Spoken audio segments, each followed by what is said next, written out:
Hey, I'm Sasha Andreev, and this is ReNew, the Green VBS. Let's go into the preschool site and see what our team did to transform the space from this into this. In ReNew VBS, preschoolers have their own dedicated self-contained environment where their activities revolve around the self, the community, and the world. And because preschoolers learn through action and discovery, it's important that the room and all of the materials in it are conducive to kinesthetic learning and free play. So that is the challenge for our decorating team. They must create decor that's visually compelling and engaging, is the right height level, and is tactile, and must have different stations as well as an area for free play. And most importantly, all of these materials should be, as most often as possible, renewable, repurposed, and green. Right over here, we have a project that Sarah's working on. Tell me about it. Well, I love these windows, but I really wanted to add something fun for the kids with different colors and different textures. Right. So we're creating sun catchers out of plastic bottles that we found in recycling and a couple glass bottles as well. So let's see how they're made.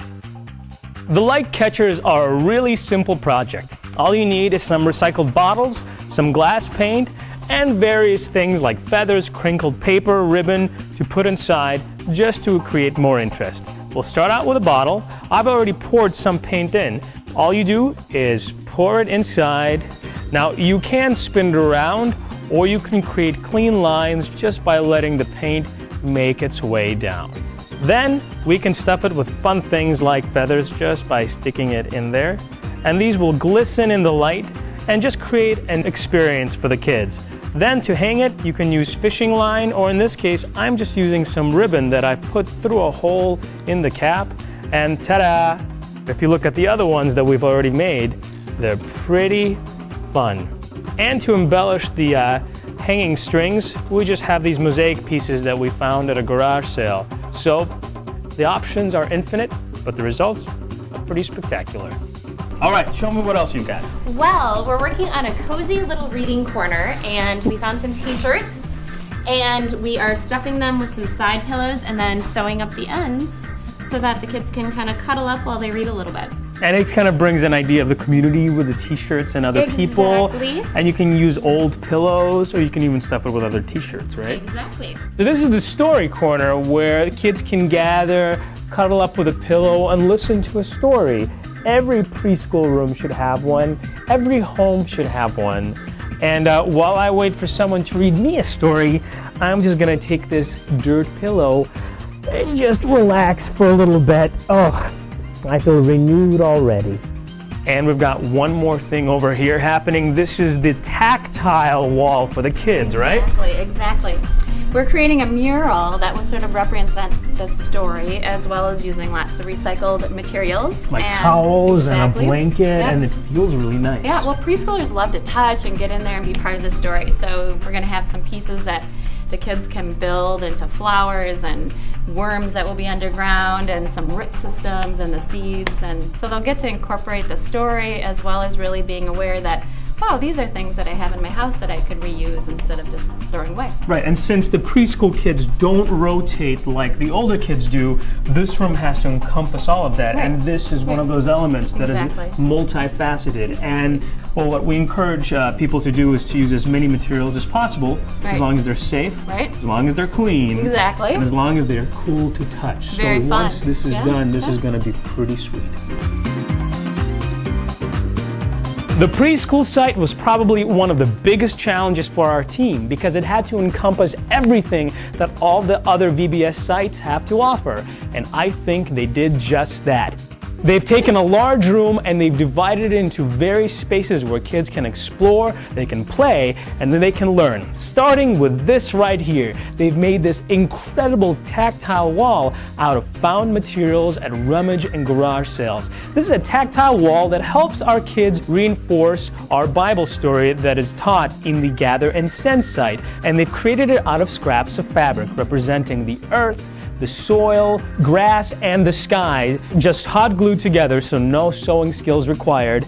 And to help them interact with it, they've taken various pieces like these plastic tubes that they found at the salvage yard, these scrap fake leaves, and even food containers to build flowers. They're attached to the wall with Velcro that's just stuck on, no sewing needed once again, and the kids can build these flowers just as the story progresses in the gather and send space. Now, even the petals themselves are found material. That's actually packing material that they found at the post office. Who knew that it came in different colors?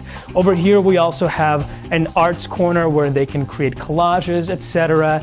And just so we can take attendance in an inexpensive, sustainable way, instead of having to purchase a board, we've made our own out of some recycled cardboard, some markers, and kids can mark their names using finger paint, or they can even use these little pieces cut out of cereal boxes. So really inexpensive and definitely green. Moving on into this area right here, this is what would be the equivalent of the community area, where we're using this rug to represent the community. Now, we've been lucky to find this pretty inexpensively at a rummage sale, but of course, there are other ways to do it as well. We have building blocks, we have cutout figures out of recycled cardboard with newspaper, and some found mirrors just to remind the kids of how they connect to the community. And we've even made a play sign out of recycled cardboard, some colorful tape, and some cut up soda cans. Now, we definitely want this out of reach of the kids because the corners can be sharp unless you bend them, but it's definitely a green idea. Now, moving on, we have our light catchers made out of recycled bottles. And right behind me is a table for molding clay play, community play, just an area for kids to convene and interact. This tablecloth is actually a shower curtain that was purchased at a rummage sale for $2.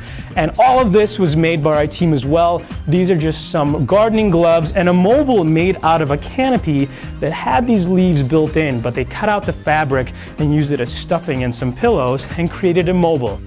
And finally, let's take the tactile walk made out of scraps of materials like fabric and felt and fringe and even bubble wrap all the way to the reading area. This is a place that can be a little bit more low-key. This is where we have books, some blankets, some homemade pillows out of some t-shirts and out of some scrap cloth. So we even have a representation of the flower growing from a dirt pillow, completely handmade. Use real plants, use fake plants, whatever you can find. Ultimately, your space will offer something different than ours, but these are just ideas that will hopefully inspire you to inspire your preschoolers to grow in their faith, have fun, and of course, change the world.